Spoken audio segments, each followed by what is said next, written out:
Assalamu alaikum. It is an honor to speak to you all today. A wise man once said, half of success is showing up, and surely today we've shown up. I just want to give you guys the context of my even being here. A little bit earlier in the week, Muhammad called me and told me that this was happening, and I blocked everything that was happening today, got on a flight this morning, landed about 3 hours ago, because to me there's nothing more important than what's happening right now. The fact that the Yemeni community is organizing is long overdue, and it's a pivotal time, not only for Yemen, but also for Yemeni Americans, for us to come together and leverage our resources and our power to try to help our country. Now today I want to talk to you about a simple concept, and I want you to bear with me. I want to talk to you today about home, about the concept of home. Now, what image comes to mind when you really visualize home? It could be the smell of dinner on the stovetop that meets you as you open the door, or the anticipation of a child running to embrace you as they've learned that the clicking sound that the lock makes means Baba is home.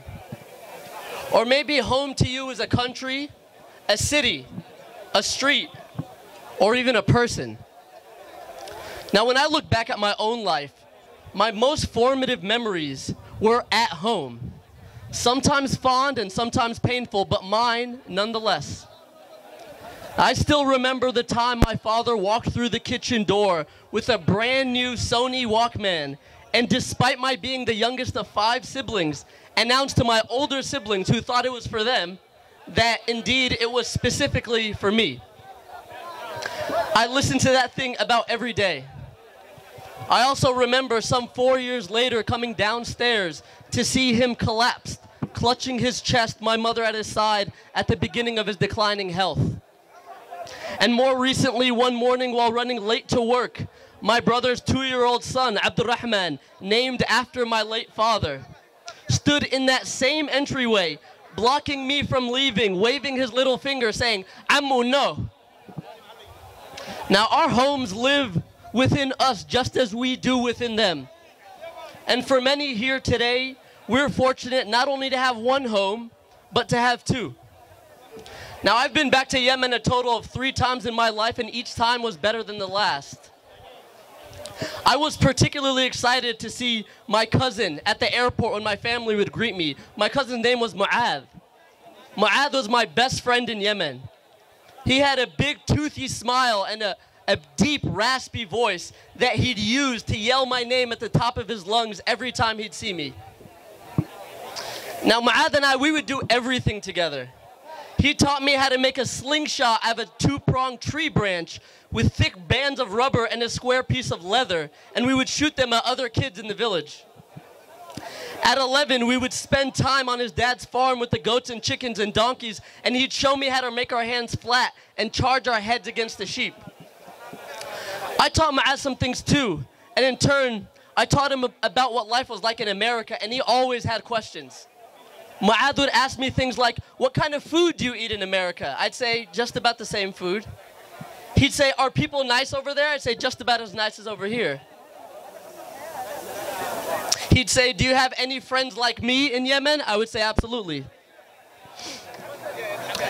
And each time without fail, when I'd leave Yemen to come back to the US, he'd say the same thing. "Hey Hussein, don't forget about me when you go back home." Now the thing I remember most vividly about the time I spent in Yemen, however, is the people's hospitality. How welcoming everyone was to me and my family. I would see aunts and uncles, a lot of whom I'd only heard about in stories and never met in person, and they would embrace me with tears in their eyes and show me pictures that they'd stored of me as a baby. Anytime my family and I would go to someone's house in Yemen, they would immediately bring out tea and snacks, regardless of what little they had, and it didn't matter if we hadn't seen them in 1 year, 5 years, or 10 years. They would welcome us with the same warmth and enthusiasm. And when I think about Yemen, this is what I think about: family, kindness, hospitality, Mu'adh and his big toothy smile, home. But the Yemen that I remember has changed. Yemen is not the same as it was just 10 years ago. The ongoing war has surfaced images of children as young as 5 or 6, so disturbed by the incessant violence and chaos around them that they wear a seemingly permanent, distressed, and somber look of someone 10 times their age on their face. Families crouched under the half-standing shelter mud-built houses, not knowing whether another missile would destroy the remainder of their home. And now the home that I remember so fondly and the people that welcomed me so warmly have been severely terrorized. That the situation has been described by the United Nations as the worst humanitarian crisis in the world. Now, according to the Council on Foreign Relations, 22.9 million people in Yemen need assistance. For context, there are 30 million people in all of Yemen. 80% of people are needing some sort of assistance.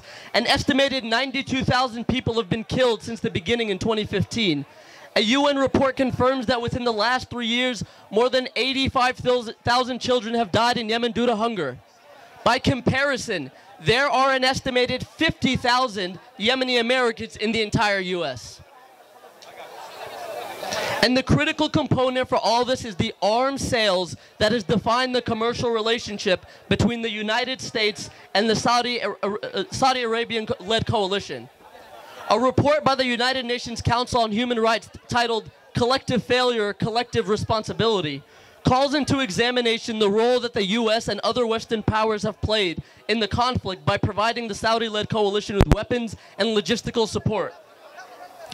The report indicates that all members of the Saudi-led coalition, including the United Arab Emirates and Saudi Arabia, along with the powers complicit in war crimes that include indiscriminate shelling, snipers, landmines, as well as arbitrary killings, detention, torture, sexual and gender-based violence, and the impeding of access to humanitarian aid. To restore the Yemen we once knew and loved, we need to fight for the reconciliation among political and religious factions, total state sovereignty, and the unity of all Yemeni people.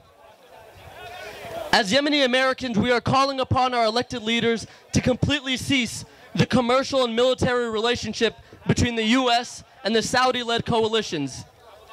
The victims of the political conflict are the most vulnerable, as they often inevitably are in war. Innocent men, women, and children, mothers, fathers, wives, husbands, sons and daughters just like our own. To end, I'll relate to you a quote. The Prophet, peace be upon him, is quoted to have said, "The people of Yemen have come to you and they are more gentle and soft-hearted. Belief is Yemenite and wisdom is Yemenite." To end, I want to make one thing crystal clear. I am not asking you to speak up because it's our responsibility to care for our brothers and sisters, even though it is. I'm not asking you to speak up because the crisis in Yemen has reached unprecedented levels, which it absolutely has.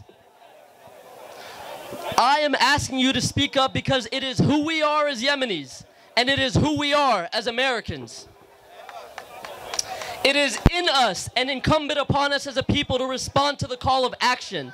And there aren't many times in a person's life that they are specifically called upon to change the course of history. To the Yemenis living in the United States, this is one of those times. I want you to leave today not with a sense of despair or sadness, because those things do no good for the people of Yemen. I want you to embrace action, retain hope, have faith. Faith that today will be the beginning of the end of suffering for the people of Yemen. The starting point for the path to restoration, reconciliation, and the revival of what is right and good. The people here today will be the reason Yemen is no longer associated with war, chaos, and destruction, but instead will be known for the ideals that define us as a people: courage, dignity, kindness, and action. And we, along with the Yemeni people, can once again, soon, call our land home. Thank you.